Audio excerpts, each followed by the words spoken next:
talking today about our moon line with astrocartography, and we are going to kind of explore all of the lines in terms of our ascending, descending, midheaven, and our IC line. So I am Fox redSky.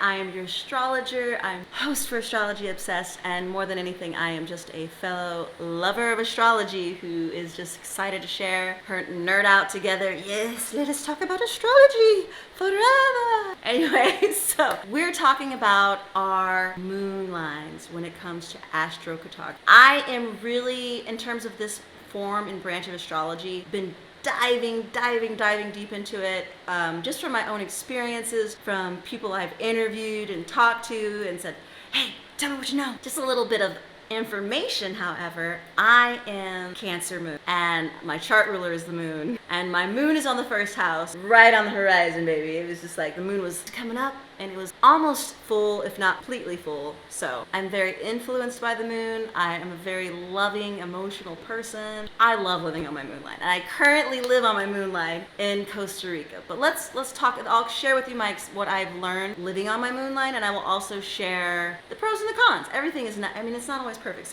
So yes, the first line that we're going to be talking about is our moon ascending line. So your ascending line is how you're going to be seen in a specific area, and your moon is your emotional body, but it is also home. Cancer rules the fourth house. So this is about home, about nurturing, family, roots, all these things. So having moved to Costa Rica recently and moved on my ascending moon line, it's really weird because it's like, for one, in Costa Rica, it's like people already know about me before I even enter the room. It's like, oh yeah, we already heard about you, Fox. I'm like, I don't know if that's a good thing or a bad thing. But I definitely do get a warm response. I definitely feel like a lot of people see me and really just feel drawn to me in a very kind of like emotional, like support kind of way, which can be good and it can be bad. I found that being on my moon line, and I can't just disclude that I also am on my Venus descending line as well. They just kind of like go like this together. I've also been very wanting to stay at home,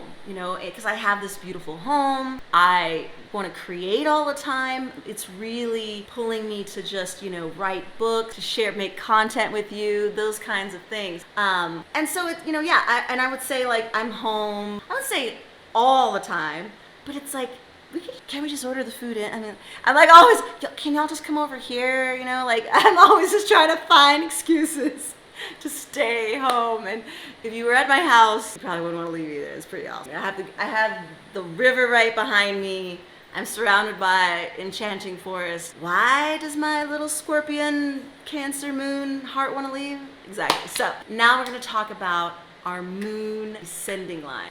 So these are personalities or the people that you're going to draw into your life. Live on one of these lines. It will definitely have that Cancer tone to it, caring tone. So you're going to be drawing more people in your life where you aren't the listener, you're being listened to. And this might be something that you need. So, and this is what I've witnessed from friends of mine who've told me, I lived on my moon descending. I was attracting all these beautiful healers to me, and I really got the healing, and I really felt heard. I really felt listened to. And sometimes you can even find a partner on this line, and you can possibly find a soulmate if your Venus is in Cancer. So if your Venus is in Cancer and you're looking to attract that soulmate, go to your moon descending line. And this is my theory of thought. So you can argue with me. I'm okay with that. Tell me in the comments below. So the next line that we're going to look at is our moon midheaven. Of course, whenever you live on a midheaven line, you're going to be, your public persona is in the forefront.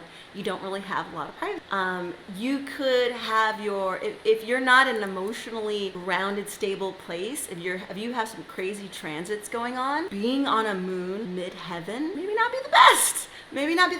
Or if you're a person who's always seen as not having a lot of emotion, maybe not, being too cold and calculated, maybe being on a moon midheaven will finally paint you in a light where you're seen as the caregiver, as the one that's going to has the heart in front of her. Y'all guys, someone with the moon in their first house, I'm all heart.